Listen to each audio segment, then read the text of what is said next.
Okay, today I'm going to talk about the elderly and their driving. According to the National Highway Safety Administration, Traffic Safety Administration, 29% or 15 million drivers are consisted of the elderly drivers. As every year, our body degenerates and our functions decline, as well as like our reaction times, our vision, our concentration decrease, our strength decrease, and those are things needed to drive a car. Let's go over some statistics. According to the National Highway Traffic Safety Administration, in 2006, 10,195 people ages 55 and older were killed in accidents. In 2006, older people accounted for 14% of all traffic fatalities and 19% of all pedestrian fatalities. In 2006, there were 904 pedestrian fatalities involving persons 65 and older. In 2006, there were also 621 people ages 55 to 69 involved in fatal crashes in the state of Florida. This number is out of 4,838. Some states have distinctions on older drivers when it comes to renewing your license. Most states have lowered their time to 2 years when it comes to renewing your license. Illinois has a time length of 1 year, no renewal by mail, and a road test is required. This is for people ages 87 or older. Some states even require a medical report when renewing your license after the age of 70, and some states is after the age of 65. Florida has no distinctions when it comes to older drivers and renewing their license. Pennsylvania has the youngest age distinction when it comes to renewing your license, which is they have random physical examinations after the age of 45. As much as these sound very good to keep elderly drivers off the road, it is not good enough. Let's talk about what happens to your body as you get older. Your vision is a very important tool to driving, and there are things that may occur as we get older that may hinder you from driving good.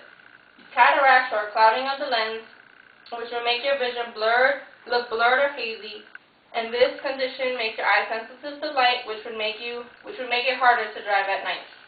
Glaucoma is a condition that causes abnormal high pressure in the eye, which causes you to have diminished peripheral vision, which makes it harder to see pedestrians that don't see you coming or other cars, or from the side or even another vehicle. Macular degeneration is a condition that causes you to lose central field of your vision, which makes it harder for you to see people or cars coming towards you.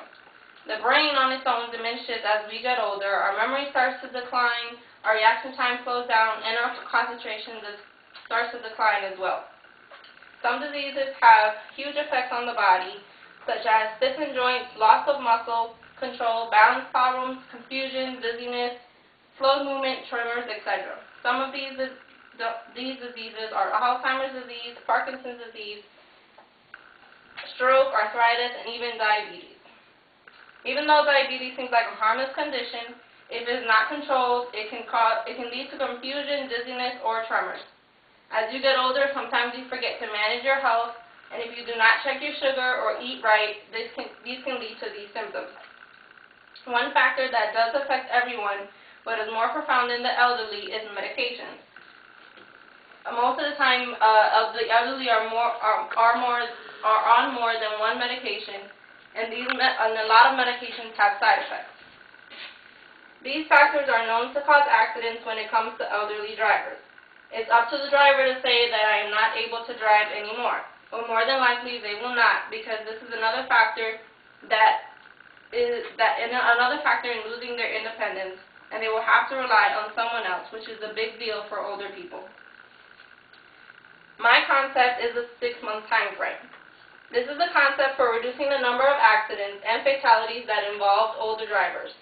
Now, never did I say that older drivers are the highest statistic when it comes to car accidents and fatalities, but there is something we can do to reduce this number. Some states have implemented laws where older drivers have to get their license renewed every 2 years, or some states is even 1 year. But in my opinion, a lot can happen in that time frame, and so can a lot happen in a 6-month time frame, but this is a lot better than 2 or 1 year. While on the road, I've seen many older drivers driving too slow on the highway, swerving between lanes, or making illegal turns because they don't notice the signs. I think this will help the DMV determine if the driver is still able to drive. I believe they should get rechecked every 6 months, have a vision test, a road test, and a medical report from a doctor stating that they're medically safe to drive and they don't have any condition that would hinder them from driving. I believe this would help out tremendously when it comes to sorting out the good and bad drivers. The world of driving has increased tremendously. There are so many cars on the road these days, accidents happening every day, people getting killed because drivers are drunk, driving aggressively, or just plain getting older and can no longer drive like they used to. Now there are older drivers that drive perfectly fine. Some older drivers do not know when to give up their keys and admit they cannot drive anymore. I feel as though the 6-month time frame will help weed out the good and bad drivers. This could possibly save someone's life. Once you get retested, you can either keep your license or get it revoked. As much as this seems like discrimination, it is really for their safety and the safety of other drivers. Thank you.